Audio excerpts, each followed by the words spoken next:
Hai, Assalamualaikum warahmatullahi wabarakatuh. Bertemu lagi di channel YouTube sederhana saya ini. Jadi untuk kesempatan kali ini saya masih tetap membahas soal SKB bagi guru SD. Nah, untuk video kali ini saya khususkan untuk membahas bagian IPA Fisika.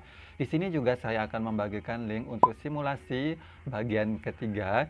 Jadi bagi teman-teman yang mau ikut simulasi bagian ketiga ini, silahkan cek linknya di bawah video ini ya. Nah, supaya tidak berlama-lama, mari bersama-sama belajar. Let's start.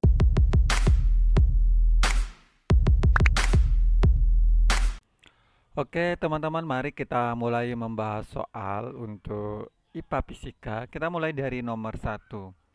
Seorang anak tidak dapat melihat dengan jelas pada jarak sama dengan atau lebih dari 200 cm.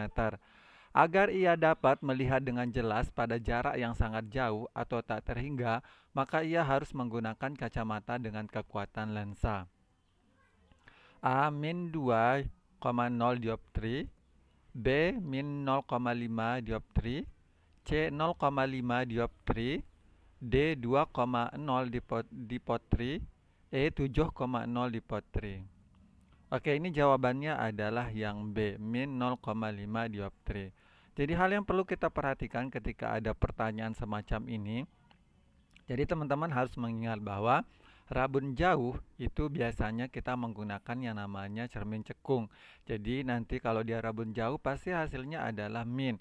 Berikutnya yang kedua adalah rabun dekat. Ini biasanya menggunakan bantuan yaitu cermin cembung yang hasilnya adalah positif. Nah, karena ini sangat jauh, otomatis ini adalah termasuk rabun jauh. Maka hasil yang pertama kita lihat adalah yang min. Nah, jadi yang pertama kita memakai rumus untuk ini, rabun jauhnya ini adalah P sama dengan min 100 dibagi dengan VR. Jadi VR itu biasanya digunakan untuk yang mengalami rabun jauh.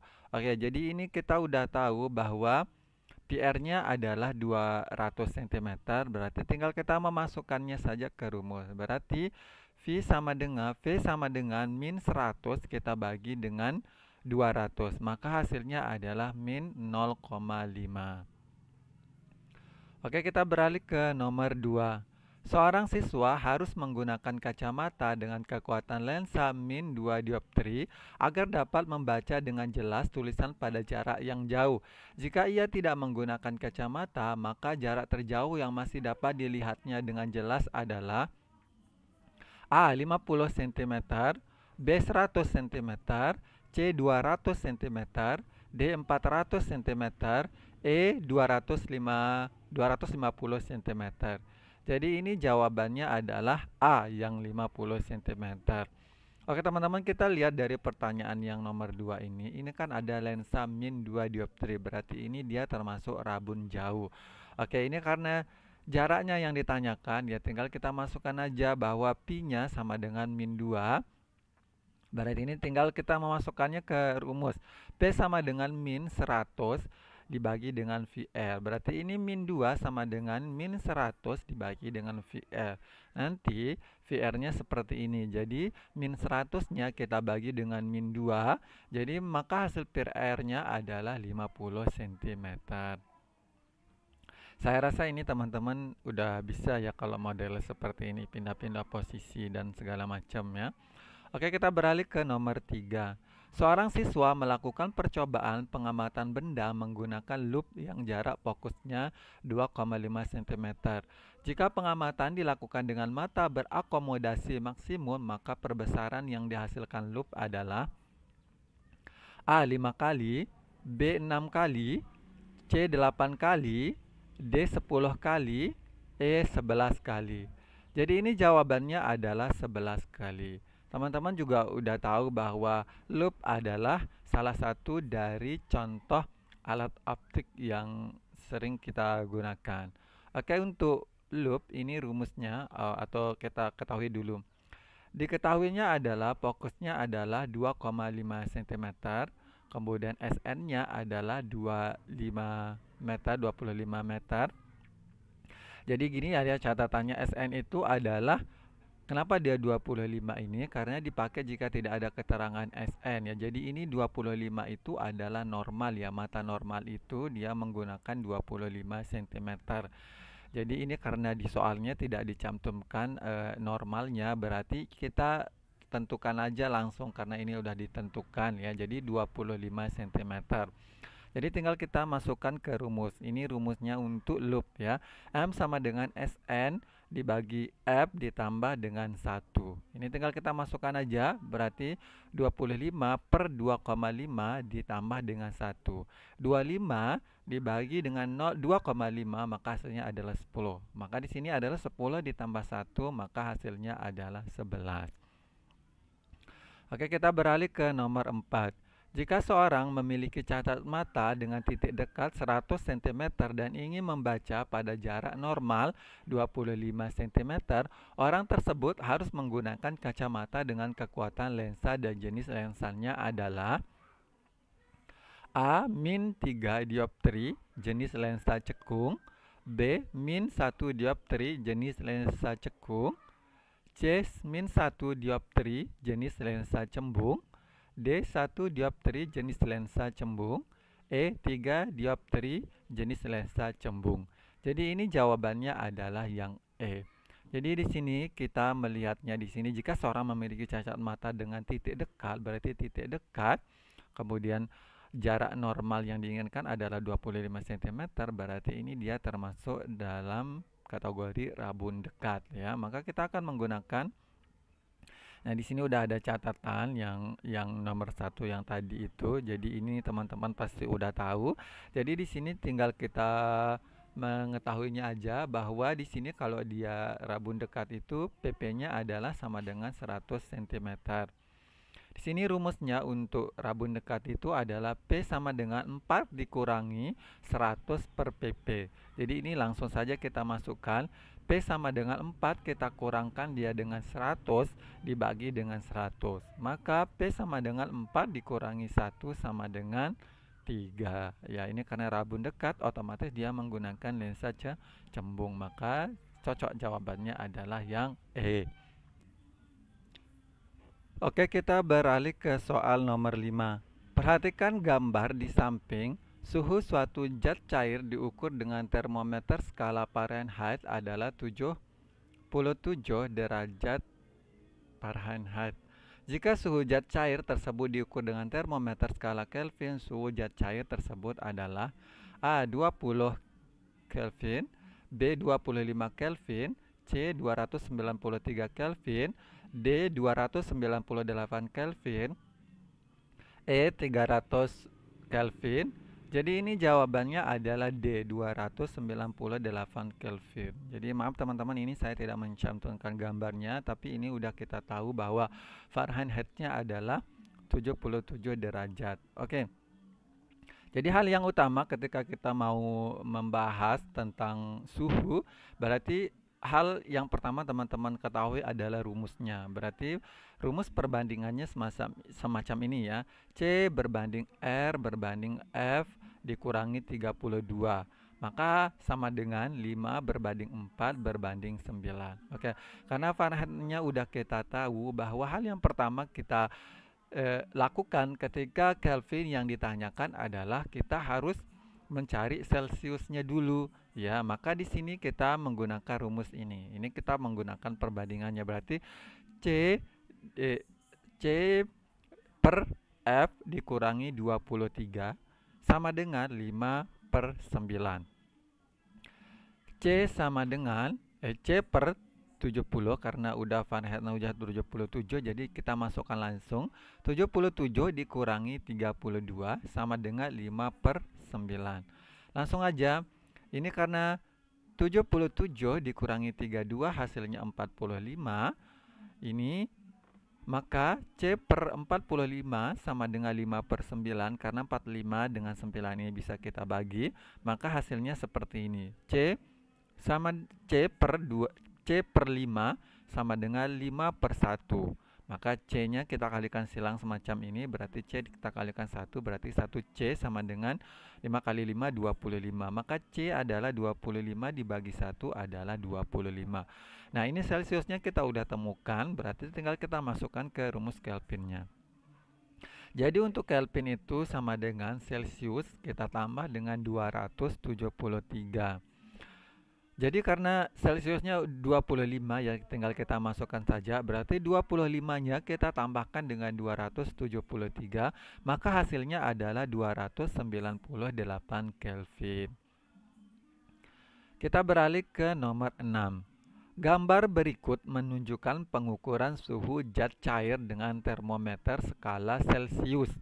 Jika suhu zat tersebut diukur dengan termometer Fahrenheit, maka suhu zat cair tersebut adalah A. 40 derajat Fahrenheit, B. 58 derajat F, C. 122 derajat F, D. 212 derajat F, E. 232 derajat F. Ini jawabannya adalah 212 derajat Fahrenheit.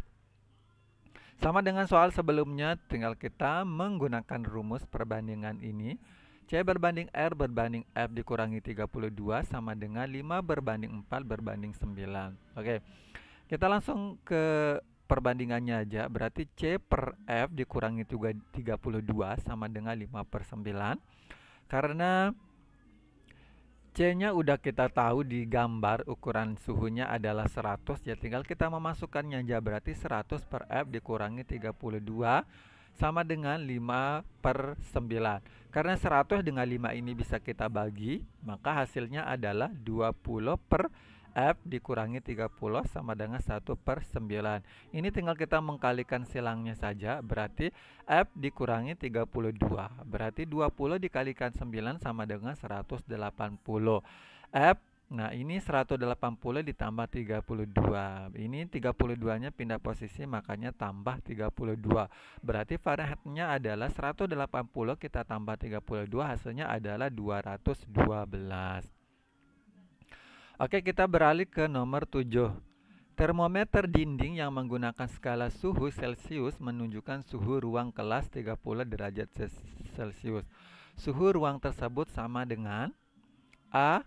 212 derajat Fahrenheit, B. 86 derajat Fahrenheit, C. 62 derajat Fahrenheit, D. 54 derajat F, E. 56 derajat F.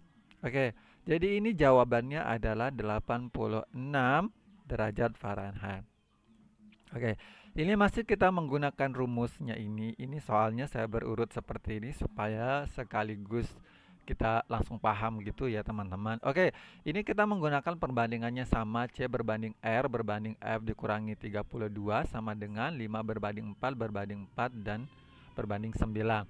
Di sini ini kan Celsius yang di pertanyaannya, tapi di optionnya adalah Fahrenheit. Otomatis di sini yang diminta adalah Celsius. Suhu Celsius itu kalau kita ubah ke Fahrenheit itu kira-kira berapa? Ya, jadi ini kita lihat dari optionnya. Maka kita langsung aja membuat ini perbandingan semacam ini. Berarti C per F dikurangi 32 sama dengan 5/9. Karena C-nya udah kita tahu 30, ya kita langsung masukkan aja. Berarti 30 per F dikurangi 32 sama dengan 5/9. Karena 30 dan 5 ini bisa dibagi, ya kita tinggal mencoretnya aja dan hasilnya adalah 6 per F dikurangi 32 sama dengan 1/9. Ini tinggal F dikurangi 32 sama dengan 54. F sama dengan 54 ditambah 32. Jadi ini min 32-nya ini pindah posisi, makanya hasilnya adalah plus. Maka F sama dengan 54 kita tambah 32 sama dengan 86. Next kita beralih ke nomor 8. Anin bersiap-siap pergi ke sekolah dan menyempatkan melihat termometer Fahrenheit untuk mengetahui suhu di lingkungan saat itu. Termometer tersebut menunjukkan suhu seperti pada gambar. Lalu, mana yang kalian sarankan untuk Anin sebelum berangkat ke sekolah? A. Membawa payung karena akan hujan. B. Memakai baju hangat atau jaket. C. Membawa topi. D. Membawa baju ganti. E. Tidak sekolah karena akan hujan lebat. Oke, jadi ini jawabannya adalah yang C, yaitu membawa topi. Nah, karena di gambar ini adalah termometer Fahrenheit, otomatis yang kita cari adalah Celsiusnya. Kira-kira Celsiusnya berapa. Nah, tinggal kita memasukkannya saja. Nah, C, ini tetap kita menggunakan perbandingan yang tadi ya teman-teman. Nanti karena udah saya rincikan perbandingannya di atas, berarti tinggal kita masukkan aja ya. Berarti C sama dengan C per F dikurangi 32 sama dengan 5/9. Oke, jadi di sini karena nah ini ya. Berikutnya adalah C per, nah ini di termometer Fahrenheit itu kan F-nya sama dengan 9, berarti tinggal kita masukkan aja. Berarti C per 95 dikurangi 32 sama dengan 5/9. Oke. Di sini 95-nya kita kurangi 32. Jadi C sama dengan C per 63 sama dengan 5/9. Karena 63 dengan 9-nya ini bisa kita bagi, maka hasilnya seperti ini ya. Ya 63 dibagi 9 itu hasilnya 7 ya. Berarti tinggal kita mengkalikan silang saja. Berarti 1C sama dengan 7 dikali 5. Berarti 7 kali 5 adalah 35 dibagi 1. Maka C adalah 35. Berarti Celsiusnya adalah 35. Nah, suhu yang 35 derajat Celcius ini otomatis panas kan. Berarti untuk menyarankan Andin ini dia pakai topi supaya dia tidak kepanasan ya. Oke, kita beralih ke nomor 9. Air sebanyak 2 kg yang suhunya 100 derajat Celcius dicampur dengan 5 kg air yang suhunya 30 derajat Celcius. Berapa suhu air campuran? A 75 derajat Celcius, B 50 derajat Celcius, C 45 derajat Celcius, D 30 derajat Celcius, E 20 derajat Celcius. Ini jawabannya adalah 50 derajat Celcius. Oke, jadi ini karena soalnya semacam ini berarti kita menggunakan hukum asas Black, yang dimana hukum asas Black itu adalah kalor lepas sama dengan kalor yang diterima ya. Oke, di sini karena kalor jenis airnya maksudnya tidak diketahui, berarti kita harus menentukan kalor jenis yang sudah ditetapkan ya. Jadi kalor jenis air yang sudah ditetapkan adalah ukurannya adalah 4200 Joule per kilogram derajat Celcius. Di sini saya salah tulis ya. Jadi 4200 Joule per kilogram derajat Celcius. Oke, di sini tinggal kita memasukkan ke rumusnya aja. Karena ini kalor jenis air, otomatis Q lepas sama dengan Q terima. Berarti ini tinggal kita pakai rumusnya aja. Berarti M1 dikalikan dengan C dikalikan dengan delta T1 sama dengan M2 dikalikan dengan C dikalikan delta T2.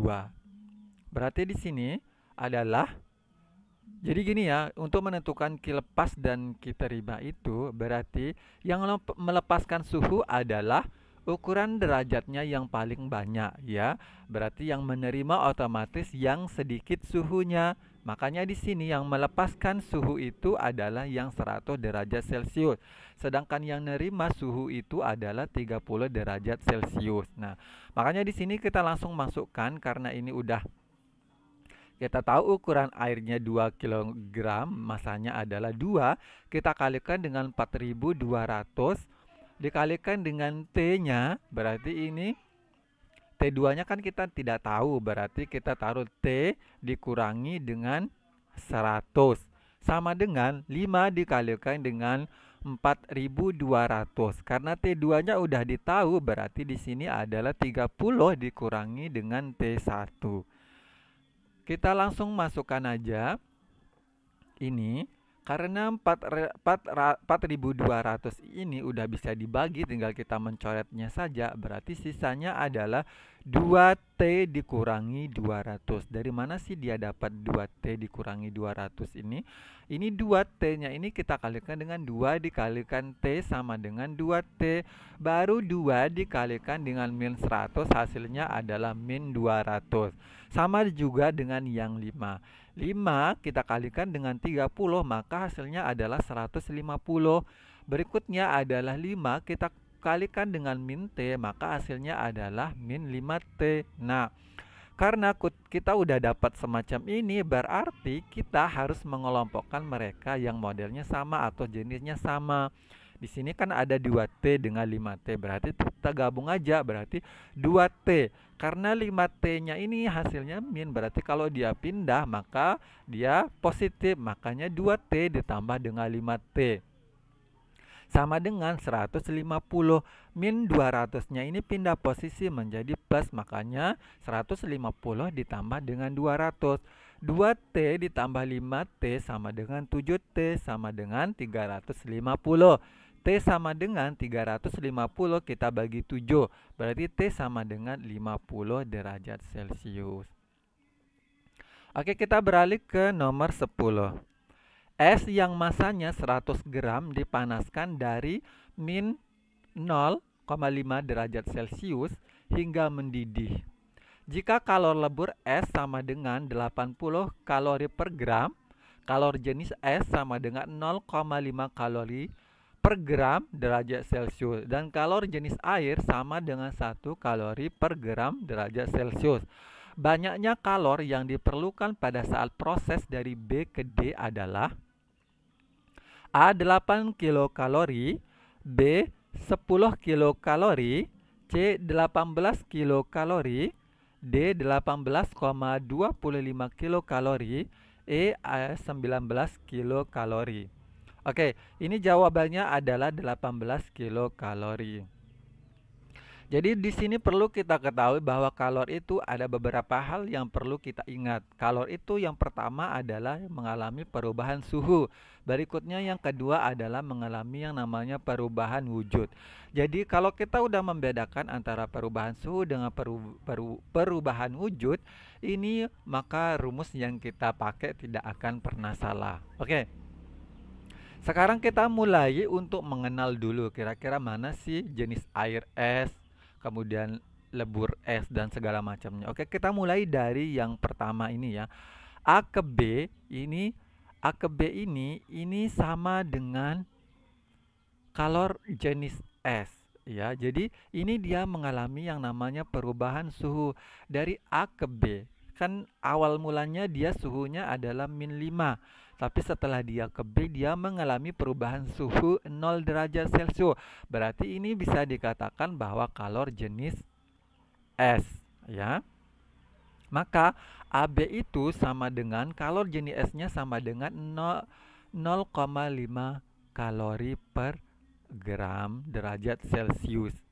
Berikutnya dari B ke C, ini dia mengalami yang namanya perubahan wujud ya. Jadi es yang semula suhunya min 5 berubah jadi 0, kemudian dia B ke C ini maka dia akan menjadi air atau mencair. Maka ini bisa dikatakan sebagai kalor lebur es. Maka B dan C ini berarti sama dengan 80 kalori per gram derajat Celcius. Nah, sedangkan C ke D ini karena dia dipanaskan, otomatis suhunya dari 0 itu berubah menjadi 100 derajat Celcius. Berarti C ke D ini dia mengalami yang namanya perubahan suhu.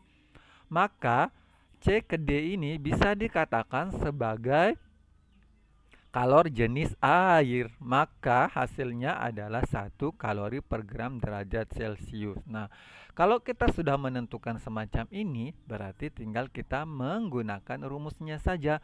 Karena yang ditanyakan adalah Ki BD atau kalor BD. Nah, berarti kalau kita melihat grafiknya atau gambarnya B ke D, berarti kita menghitung dulu B ke C, baru kita tambah C ke D. Nah, B ke C ini kan dia adalah kalor lebur es. Nah, karena dia kalor lebur es, berarti kita menggunakan rumusnya adalah M dikalikan dengan L, baru kita tambah.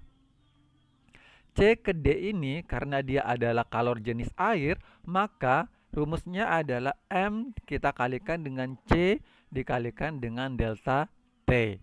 Oke, langsung saja kita masukkan ke rumusnya, berarti Q sama dengan BD. Nah, ini karena masanya adalah 100 gram, ya tinggal kita masukkan saja, berarti 100 kita kalikan dengan 80, ditambahkan dengan 100, kita kalikan dengan 1.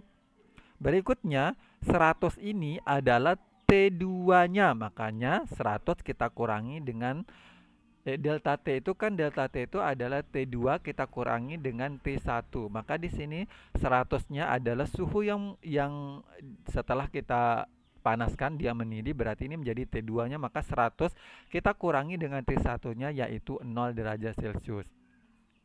Maka di sini hasilnya adalah 8.000 kita tambah dengan 10.000. Nah, di sini hasil QBD-nya adalah 18.000. Oke. Tapi ini karena satuannya adalah masih menggunakan kalori per gram, sedangkan di optionnya adalah kilokalori, maka perlu kita ubah 18.000-nya ini perlu kita ubah ke kilokalori. Cara mengubahnya adalah 18.000-nya ini kita bagi dengan 1000, maka hasilnya adalah 18 kilokalori. Semoga teman-teman mengerti ya. Oke, kita beralih ke nomor 11. Es yang masanya 200 gram dipanaskan dari min 0,5 derajat Celcius menjadi air bersuhu 80 derajat Celcius air.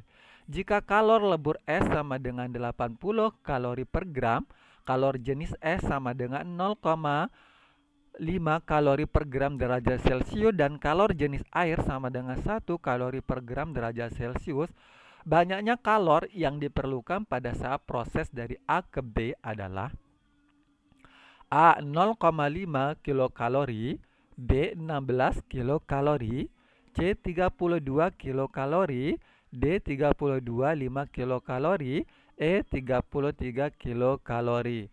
Jadi ini jawabannya adalah 0,5 kilokalori. Jadi hal yang pertama perlu kita perhatikan, mari kita mulai mengidentifikasi. Oke, kita mulai dari yang ini ya, A ke B. Ini tadi udah saya jelaskan, berarti A ke B ini berarti ini adalah kalor jenis es, ya. Berikutnya B ke C. Nah, ini B ke C ini adalah kalor lebur es.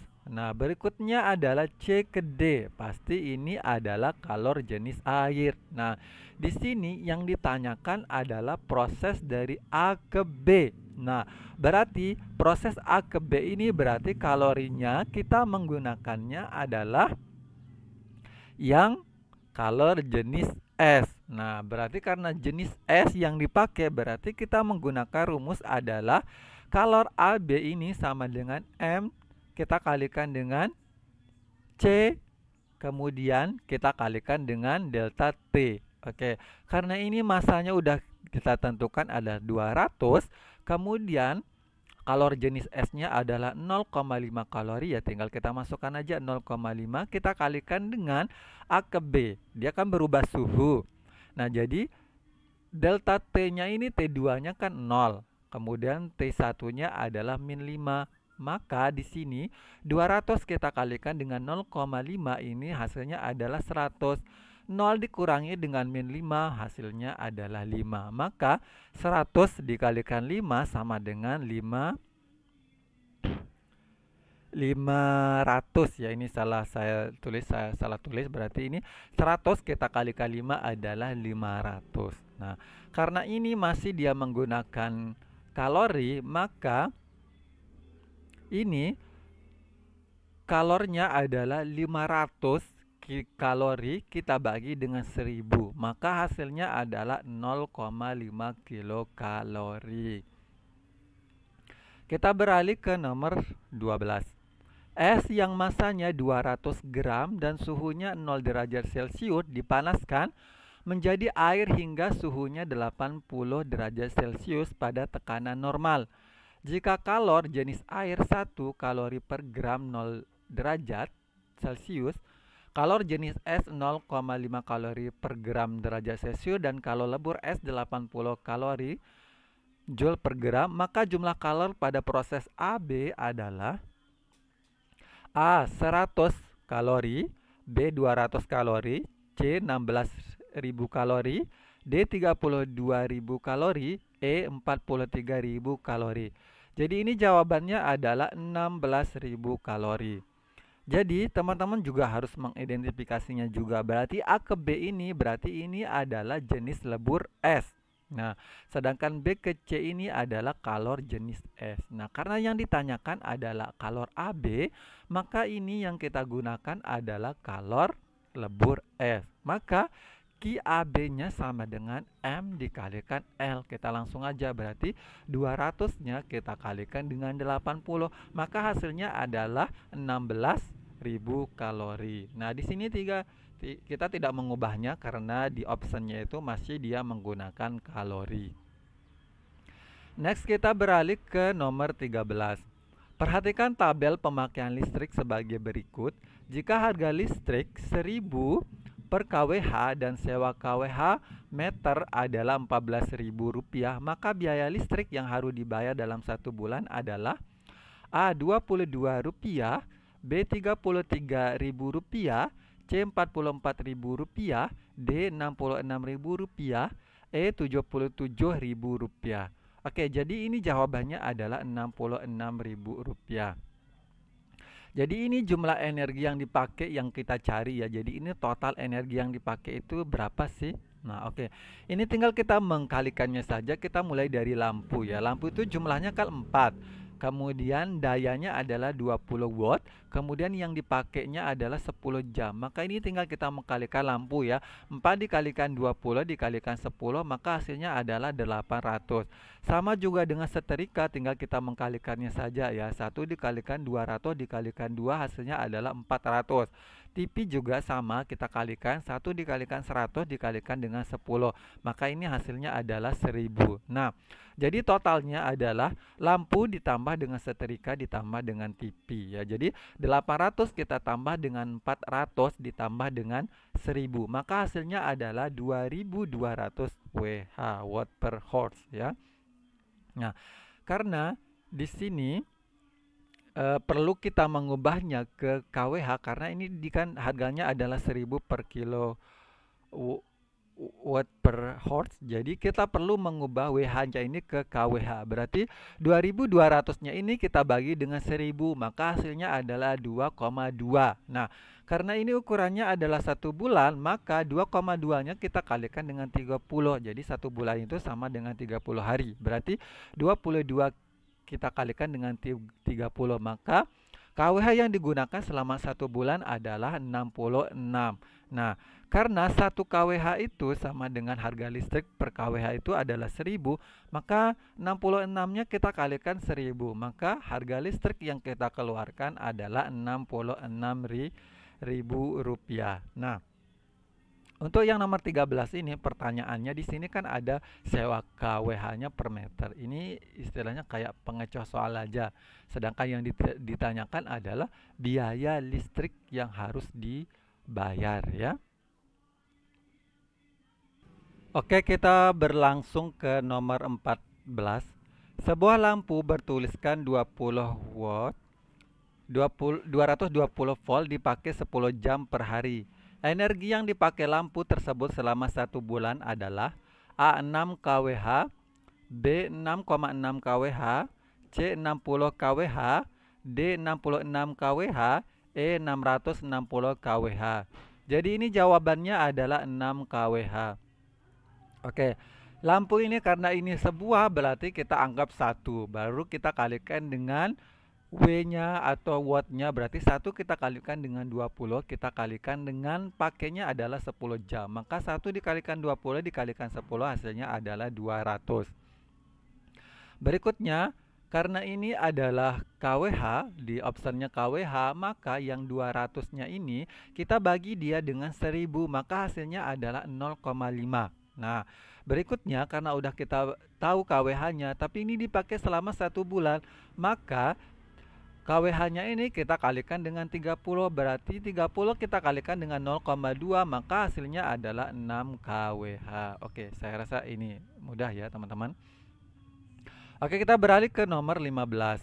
Perhatikan tabel pemakaian listrik berikut. Besar energi listrik yang digunakan selama 1 bulan adalah A. 2,5 kWh, B. 52,5 kWh, C. 75 kWh, D. 25 kWh, E. 35,5 kWh, Jadi ini jawabannya adalah yang C, 75 kWh. Jadi ini sama dengan yang nomor yang sebelumnya. Jadi ini kita tahu dulu lampunya adalah 25 watt. Kita kalikan dengan jumlahnya 4, kita kalikan dengan waktu yang digunakan adalah 10 jam. Berarti ini 25 dikalikan 4 dikalikan 10 adalah 1000. Oke, TP-nya juga sama, 1000 kita kalikan 1 kalikan 10 adalah 1000. Berikutnya setrikanya adalah 250 kita kalikan 1 kita kalikan 2 sama dengan 500. Nah, jadi totalnya adalah 1000 ditambah 1000 ditambah 500, maka hasilnya adalah 2500. Nah, karena ini masih watt, berarti kita gunakan kWh-nya atau ubah ke kWh. Berarti sama dengan 2500-nya kita bagikan dengan 1000, maka hasilnya adalah 2,5. Nah, karena sama ini kita gunakan dalam 1 bulan, berarti ini 30-nya 2,5-nya kita kalikan dengan 30, maka hasilnya adalah 75 kWh. Next kita beralih ke 16. Solder listrik digunakan selama 2 jam menghabiskan energi listrik sebesar 12 kWh. Daya solder tersebut adalah A 4000 watt, B 5000 watt, C 6000 watt, D 7000 watt. Jadi ini E 8000 watt. Oke, ini jawabannya adalah 6000 watt. Oke. Jadi KWH-nya ini kita ubah dia ke watt dulu, berarti 12-nya. Jadi gini, 12-nya kita kalikan dengan 1000, maka hasilnya adalah 12000. Nah, untuk mencari tahu wattnya berarti 12000-nya kita bagi dengan 2, maka hasilnya adalah dengan 6000 watt. Oke, saya rasa gampang ya teman-teman. Oke teman-teman, mungkin hanya ini yang bisa saya sampaikan di video kali ini. Kurang lebihnya mohon dimaafkan. Bila ada hal-hal yang perlu ditanyakan, silakan beri komentar. Saya tunggu ya. Wabillahi taufiq wal hidayah. Wassalamualaikum warahmatullahi wabarakatuh. Bye-bye.